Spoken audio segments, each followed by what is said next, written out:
স্বাগতম তোমাদের প্রিয় চ্যানেল অধ্যয়ন শুরু করার আগে বইটি খুলে রাখুন আর আমার সাথে পড়তে থাকুন।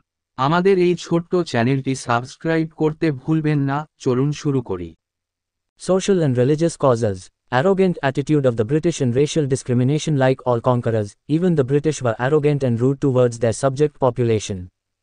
They felt racially superior and treated the Indians with contempt, often describing them as barbarians or uncivilized. The behavior of English officers was particularly contemptuous, who commonly spoke of Indians as nigger and abused them. Criminal assaults on Indians by Englishmen were also common, but the whites were seldom punished as they were tried by European judges who acquitted them with light or no punishment. Such repeated insults had begun to simmer in the hearts of the subjects like a burning sore. সামাজিক এবং ধর্মীয় কারণ। ব্রিটিশদের অহংকারী মনোভাব এবং জাতিগত বৈষম্য সমস্ত বিজয়ীদের মতো, এমনকি ব্রিটিশরাও তাদের প্রজাদের প্রতি অহংকারী এবং অভদ্র ছিল।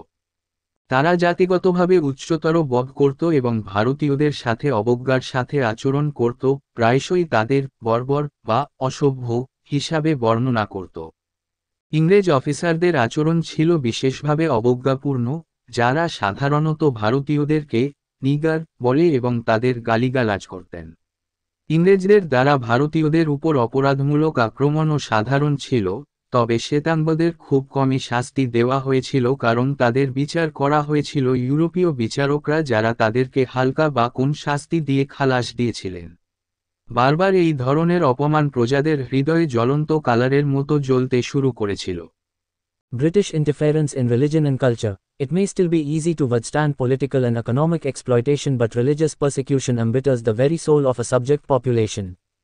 That conversion of Indians into Christianity was a clear aim of the British is certain from the speech of Mangles, the chairman of the directors of East India Company, who declared in the House of Commons, "Providence has entrusted the extensive empire of Hindustan to England in order that the banner of Christ should wave triumphant from one end of India to the other." ধর্ম ও সংস্কৃতিতে British হস্তক্ষেপ। রাজনৈতিক ও অর্থনৈতিক শোষণকে প্রতিরোধ করা এখনও সহজ হতে পারে, কিন্তু ধর্মীয় নিপীড়ন একটি বিষয়ে জনগোষ্ঠীর আত্মাকে বিমোহিত করে। ভারতীয়দের খ্রিস্টধর্মে ধর্মান্তরিত করা ব্রিটিশদের একটি স্পষ্ট লক্ষ্য ছিল। ইস্ট ইন্ডিয়া কোম্পানির পরিচালকদের চেয়ারম্যান ম্যাঙ্গোলেসের বক্তৃতা থেকে নিশ্চিত হওয়া যায়, যিনি হাউস অব কমন্সে ঘোষণা করেছিলেন, প্রভিডেন্স হিন্দুস্তানের বিস্তৃত সাম্রাজ্য ইংল্যান্ডের হাতে অর্পণ করেছে, যাতে খ্রিস্টের পতাকা ভারতের এক প্রান্ত থেকে অন্য প্রান্তে জয়ধ্বনি করে। The Charter of 1813 allowed missionaries to go to India and also allowed them to settle there under a license. Christian missionaries and religious persons such as Charles Grunt, chairman of Court of Directors, felt that westernization would help in the spread of Christianity, and in thus opened several modern schools, colleges and hospitals. According to Veer Savarkar, the military officials abused the very name of Ram and Muhammad in front of the sepoys and tempted them into embracing Christianity by promises of promotion. 1813 সালের সনদ ধর্মপ্রচারকদের ভারতে যাওয়ার অনুমতি দেয় এবং তাদের লাইসেন্সের অধীনে সেখানে বসতি স্থাপনের অনুমতি দেয়। খ্রিস্টান মিশনারি এবং ধর্মীয় ব্যক্তিরা যেমন চার্লস গ্রন্ট, কোর্ট অফ ডিরেক্টরসের চেয়ারম্যান, মনে করেছিলেন যে পশ্চিমাকরণ খ্রিস্টধর্মের প্রসারে সাহায্য করবে এবং এতে বেশ কয়েকটি আধুনিক স্কুল, কলেজ এবং হাসপাতাল খোলা হয়েছিল। বীর সাভারকরের মতে, সামরিক কর্মকর্তারা সিপাহীদের সামনে রাম ও মোহাম্মদের নামে অপব্যবহার করেছিল এবং পদোন্নতি প্রতিশ্রুতি দিয়ে খ্রিস্টান ধর্ম গ্রহণে প্রলুব্ধ করেছিল। The British had also begun to interfere in the socio-cultural affairs of the country. For instance, legislations were passed regarding prohibition of female infanticide, sati and slavery, and passing of legislation regarding widow remarriage. In 1850, the Religious Disabilities Act was passed, which modified certain Hindu customs. For example, it stated that a change of religion would not debar a son from inheriting the property of his heathen father. ব্রিটিশরাও দেশের সামাজিক সাংস্কৃতিক বিষয়ে হস্তক্ষেপ করতে শুরু করেছিল। উদাহরণস্বরূপ, নারী ভ্রূণহত্যা, সতীদাহ প্রথা নিষিদ্ধকরণ এবং বিধবা পুনর্বিবাহ সংক্রান্ত আইন পাশ করা হয়। 1850 সালে ধর্মীয় প্রতিবন্ধী আইন পাশ করা হয়েছিল, যা কিছু হিন্দু রীতিনীতিকে সংশোধন করেছিল। উদাহরণস্বরূপ, এটি বলে যে ধর্ম পরিবর্তন একটি পুত্রকে তার বিধর্মী পিতার সম্পত্তির উত্তরাধিকারী হতে বাধা দেবে না। Thus, Indians had begun to feel that their religion and culture was in danger. The atmosphere had become so charged with suspicion that even railways and telegraph began to be looked upon as instruments of conversion. The rebels referred to the telegraph as the accursed string that strangled them, and the education officers set up by the British as Shaitani Daftars. In such a context, the greased cartridge incident proved a trigger and convinced both the Hindus and the Muslims that the British were deliberately trying to destroy their religion. এইভাবে ভারতীয়রা অনুভব করতে শুরু করেছিল যে তাদের ধর্ম ও সংস্কৃতি বিপদে পড়েছে। বায়ুমণ্ডল এতটাই সন্দেহে ভরে গিয়েছিল যে রেল ও টেলিগ্রাফকেও রূপান্তরের যন্ত্র হিসেবে দেখা হতে শুরু করে। বিদ্রোহীরা টেলিগ্রাফকে অভিশপ্ত স্ট্রিং যা তাদের শ্বাসরোধ করে এবং ব্রিটিশদের দ্বারা প্রতিষ্ঠিত শিক্ষা অফিসগুলিকে শয়তানি দপ্তর হিসাবে উল্লেখ করেছিল।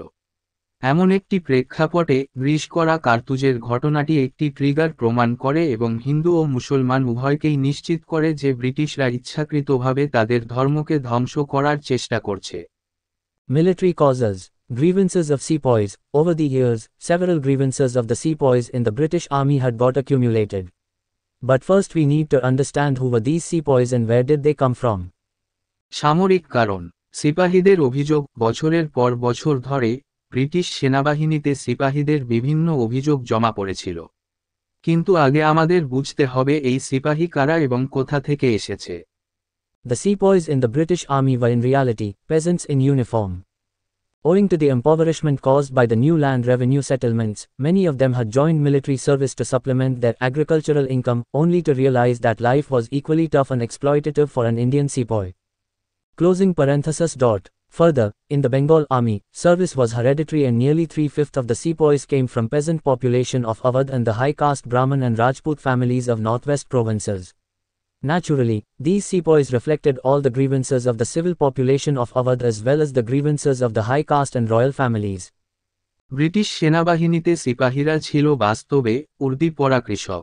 নতুন ভূমি রাজস্ব বন্দোবস্তের কারণে সৃষ্ট দারিদ্র্যের কারণে তাদের অনেকেই তাদের কৃষি আয়ের পরিপূরক করার জন্য সামরিক চাকরিতে যোগ দিয়েছিলেন, শুধু এটা উপলব্ধি করার জন্য যে জীবন একজন ভারতীয় সিপাহীর জন্য সমান কঠিন এবং শোষণমূলক ছিল। শেষের ফার্স্ট ব্র্যাকেট দাড়ি। আরও বেঙ্গল আর্মিতে চাকরি ছিল বংশগত এবং সিপাহীদের প্রায় 3/5 আওয়াধের কৃষক জনগোষ্ঠী এবং উত্তর পশ্চিম প্রদেশের উচ্চবর্ণের ব্রাহ্মণ ও রাজপুত পরিবার থেকে এসেছিল। স্বাভাবিকভাবেই এই সিপাহীরা আওধের নাগরিক জনগণের সমস্ত অভিযোগের পাশাপাশি উচ্চ বর্ণ এবং রাজপরিবারের অভিযোগগুলিকে প্রতিফলিত করেছিল। Thus, annexations of princely states did not go down well with these sepoys. Particularly when Awadh was annexed, they suddenly realized that the company had used their services to liquidate their own king. এইভাবে এই সিপাহীদের সাথে রাজকীয় রাজ্যগুলির সংযোজন ভালো হয়নি।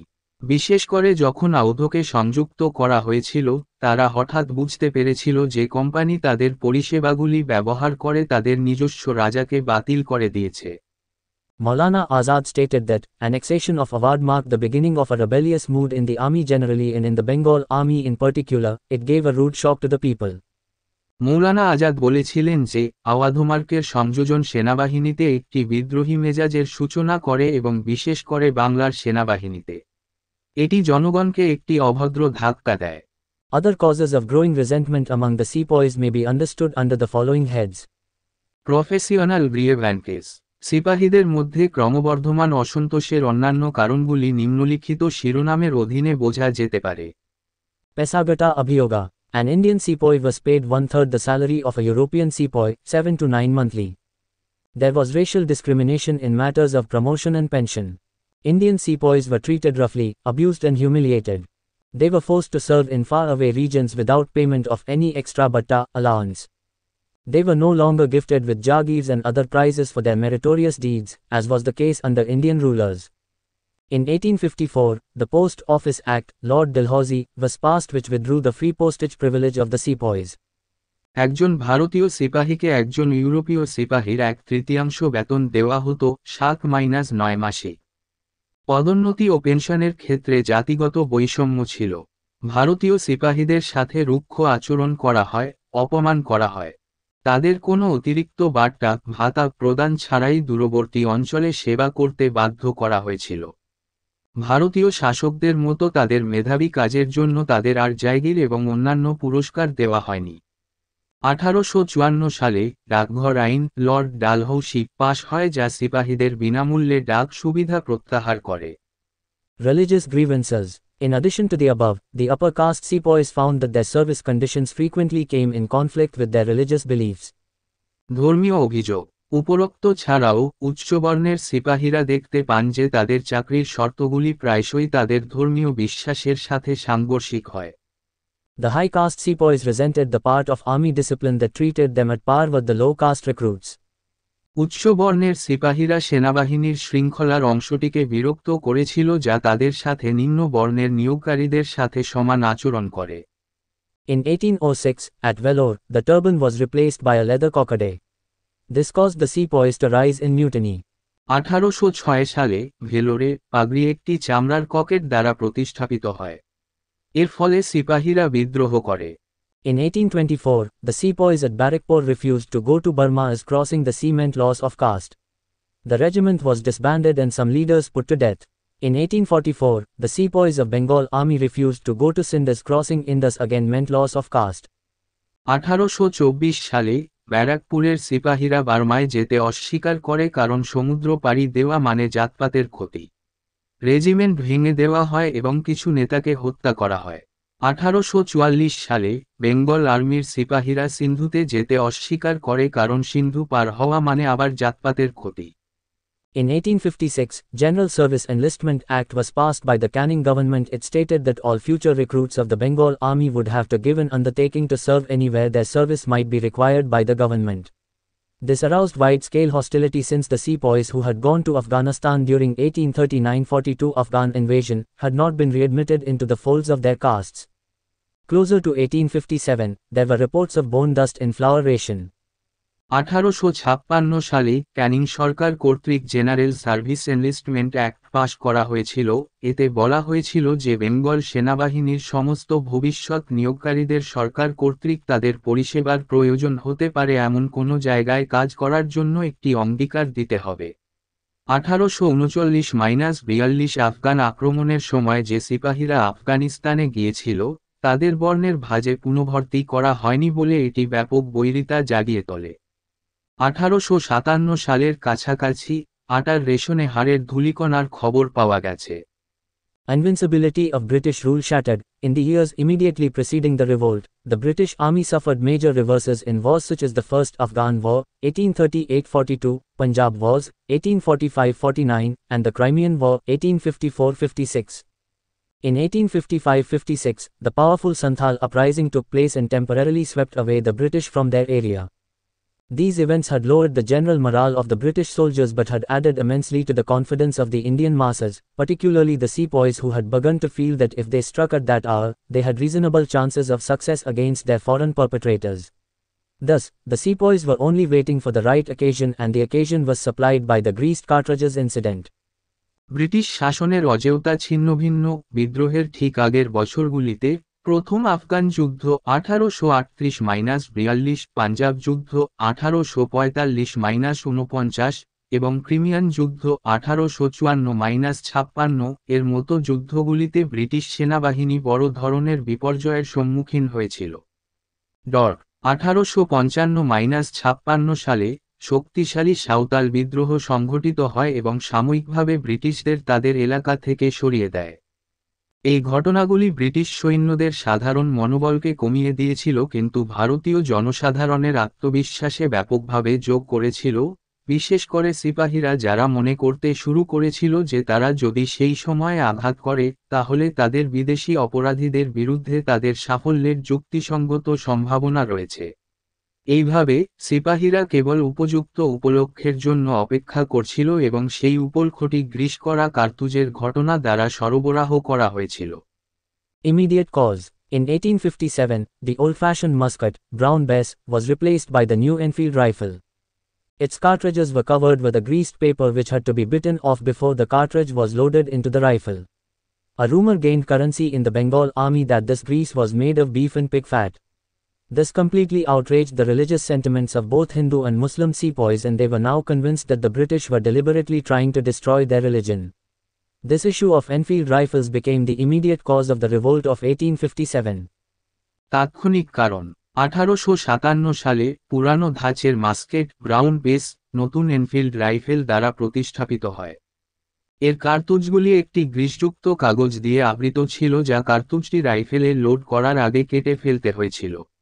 বেঙ্গল আর্মিতে একটি গুজব ছড়িয়ে পড়ে যে এই গ্রিসটি গরুর মাংস এবং শূকরের চর্বি দিয়ে তৈরি।